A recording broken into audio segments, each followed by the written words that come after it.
The cookie that changed everything that winter morning was crisp and quiet in Riverside Park.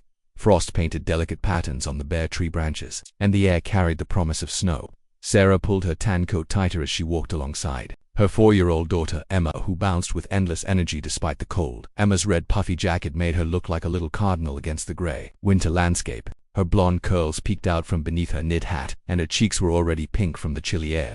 In her small mittened hand, she clutched a chocolate chip cookie, her special treat from the bakery they had just visited. "Mama, can we sit by the big tree?" Emma asked, tugging on Sarah's hand toward their favorite spot in the park. Sarah smiled down at her daughter. "Of course, sweetheart, but just for a few minutes. We need to get to the grocery store before it gets too busy."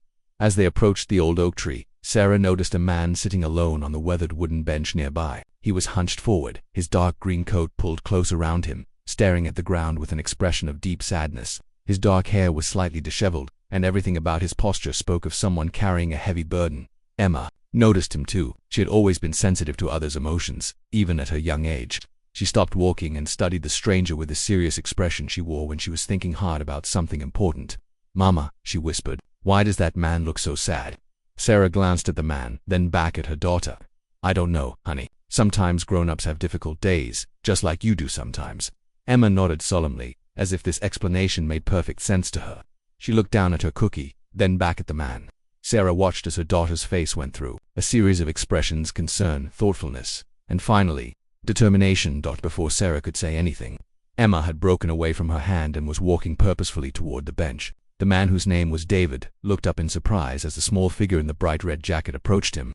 "Hi," Emma said simply, stopping in front of him. "I'm Emma. You look really sad." David blinked, caught off guard by the child's directness. Up close, Sarah could see that his eyes were indeed filled with a deep sadness, though he tried to manage a small smile for Emma's benefit. "Hello, Emma," he said softly. "I'm David, and you're right. I am feeling pretty sad today." Emma nodded again, as if his honesty confirmed what she already knew. Then, without hesitation, she held out her cookie. "Would you like this? It's chocolate chip. They're my favorite, and they always make me feel better when I'm sad." David stared at the cookie, then at Emma's earnest face. Sarah felt her heart swell with pride and worry in equal measure. Her daughter had such a generous heart, but she also knew they needed to be careful with strangers.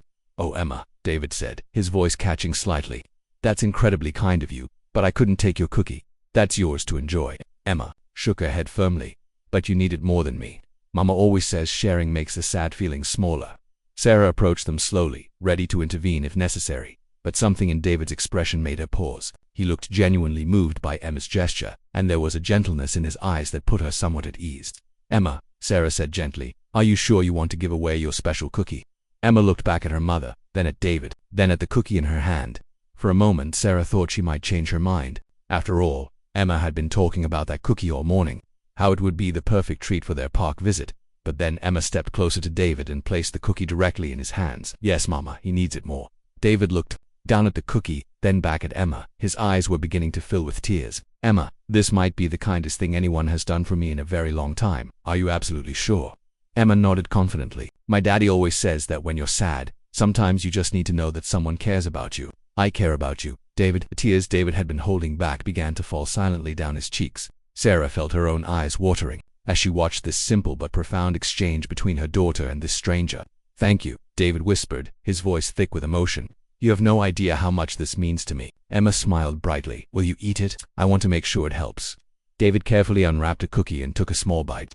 "It's delicious," he said, and for the first time since they'd encountered him, his smile reached his eyes. Sarah found herself drawn into the moment. "Are you all right?" she asked David gently. "You seemed like you're going through a difficult time." David nodded, wiping his eyes. "I've been dealing with some challenging situations lately.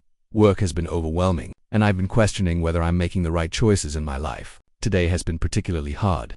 Emma, who had been listening intently, suddenly climbed up onto the bench beside David. "What kind of work do you do?" "I run a company," David said simply. "I'm responsible for making sure a lot of people have jobs and that we help families in our community." Sarah raised an eyebrow. Something about David's manner and the way he spoke suggested he wasn't just any businessman. But she didn't press for details. "That sounds important," Emma said. "But also sounds like it makes you worry a lot." David laughed, a genuine sound that seemed to surprise him. "You're very wise for someone so young, Emma." They sat together for a few more minutes, David slowly eating the cookie while Emma chatted about her favorite things about the park.